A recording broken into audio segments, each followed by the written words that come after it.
Do you have a vision statement for your business? In a few months, almost every CEO will be looking at a year-end statement to see if theirs needs updating. According to Cameron Herold, it doesn't need updating, it needs to be flushed down the toilet. Vision statements just don't work. Cameron Herold is known around the world as the CEO whisperer. Some people start out young and burn out quickly, not Cameron. At 21, he employed 14 people. At 35, he built his first of two $100 million companies. By 42, Cameron engineered 1-800-GOT-JUNK, the world's largest residential junk removal company, with spectacular growth from $2 million to $106 million in revenue and 3,100 employees. And he did it in just 6 years. What he did was so impressive, it became a case study at Harvard Business School. He's now a coach to a monarchy and a Big Four wireless carrier, as well as dozens of CEOs and COOs. His successes and, yes, the occasional failures have given him insight into the tried and true systems that work.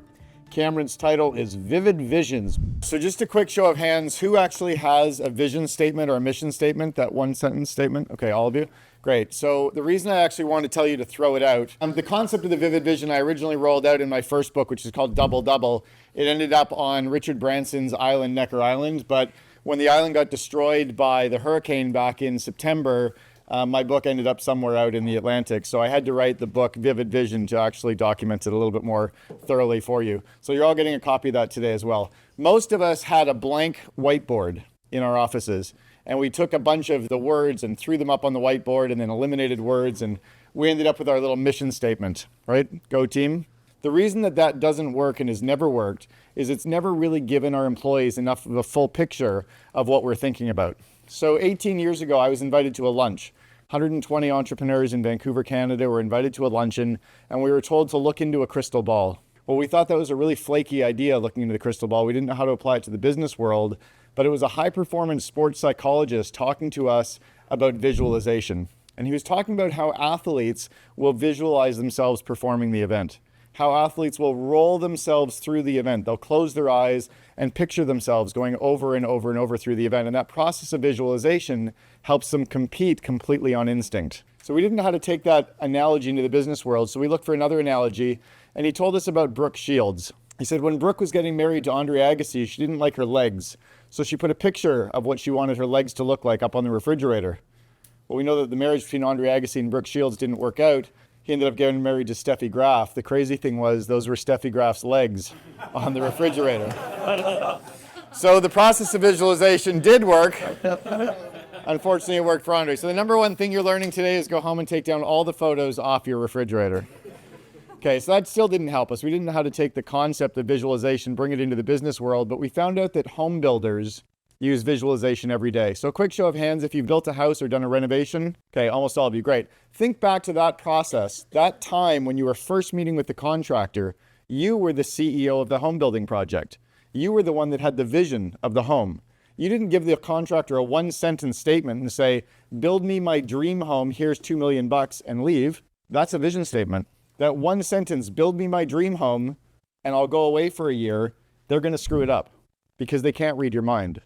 So you gave them sketches and drawings and pictures. You talked about how your family entertained and how you used the home and how many kids you would have and where your friends would be. Like, you told them more so they could take your vision and go away and create blueprints and come back with the blueprints and hand the blueprints to your employees, and the employees could recreate your dream. That's where the analogy of the vivid vision started to come from. The vivid vision becomes a 4 or 5 page written document describing your company 3 years and only 3 years from now in the future. You roll your camera ahead December 31st, 3 years from now, and I want you to think about what your business looks like, acts like, and feels like. And I've given you 2 sample copies of Vivid Visions for 2 of my businesses. When you read through those, I want you to ask yourself if you understand my business better than your employees understand yours. Who's seen the movie The Sound of Music? Okay, who's never seen the movie The Sound of Music? Who has no idea what the movie The Sound of Music's about? But you've never seen it, so don't say anything. There's a really famous scene in the movie, and I need to tease you a little bit for this to work. But there's a really famous scene in the movie where they're actually having a picnic. Now I want you to recreate the picnic scene for me perfectly, like the movie The Sound of Music. Should it be in a park, in the mountains, or at a lake? Okay, a park, perfect. And where do we get the food? Should we get it at a grocery store, at a hut in the park, or should we bring it in a basket? Bring it in a basket, and let's bring kids to the picnic as well. Should the kids be dancing, playing baseball, or playing croquet? Okay. Playing croquet. Thank you, Jason, but you completely screwed up my picnic.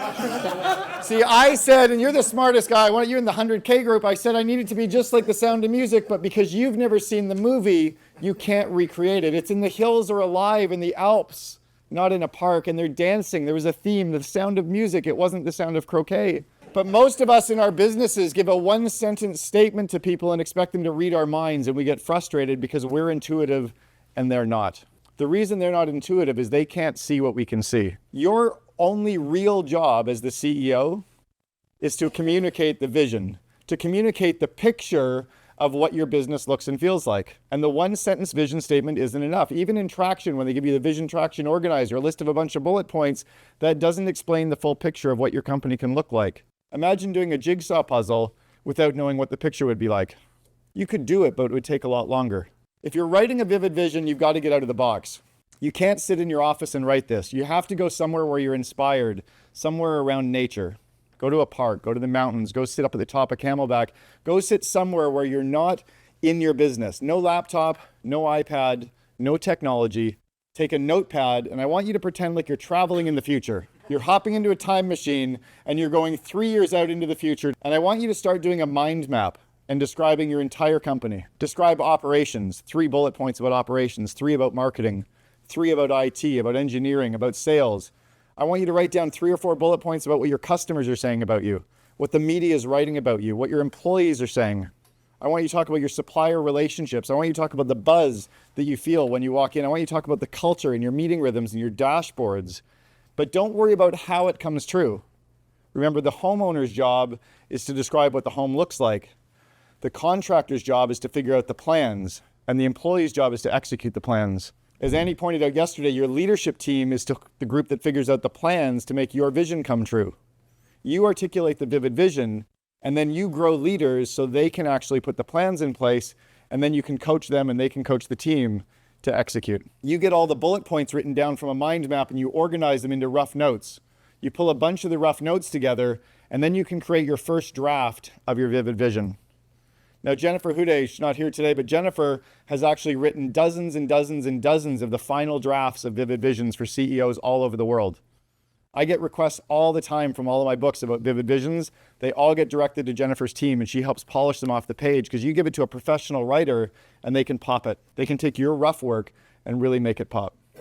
Then you add some graphic design elements to it. This is a client who I've coached for 4 years, from 50 employees up to 700 employees. They just raised $255 million from Warburg Pincus, one of the top tier investment banks, who bought into the company about a $2 billion valuation because of the dream of the vivid vision.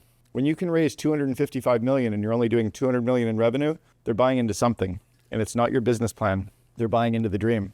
Your vivid vision, when you write it, has to be like a magnet. It has to completely compel people and pull them towards you. Now, if it's like a magnet, what else does a magnet do? It attracts. What else does it do? It repels. It has to be able to push some people away as well. This is not a kumbaya group hug. Your job as the CEO is to articulate what you see, what you can feel, and then attract the potential employees, the customers, and the suppliers towards you because they vibrate with you. I ran this session years ago. I went into a conference, and CEO brought me in to speak to all of his employees. We ran a big session around it, then he read his vivid vision to all of his employees. And he said, you know, about 15% of you hate what you just heard. And he said, that's okay, it's the right time for you to quit. But the 85% of you that love what you just heard, click to the next slide. He said, tomorrow go to this office address, because today, while we've been off-site as a company, a moving company came and packed up our entire company and moved all 70 of us to this new location. Now, if you're excited by that idea, it was like, hell yeah, let's do this, right? But if you weren't, 15% of his employees did quit. And a year and a half later, he ranked as the number 2 company in British Columbia to work for. Another client that I coached, Nurse Next Door, ranked as number 1. The alignment around vision is critical. And the one-sentence mission statement has never worked, and we know it's never worked. Because whenever we created it with our teams, we all walked out saying, they just don't have the same alignment that I want them to have. We can try to create picnics like The Sound of Music and end up playing croquet. Or you can craft your vivid vision and have everybody on the same page.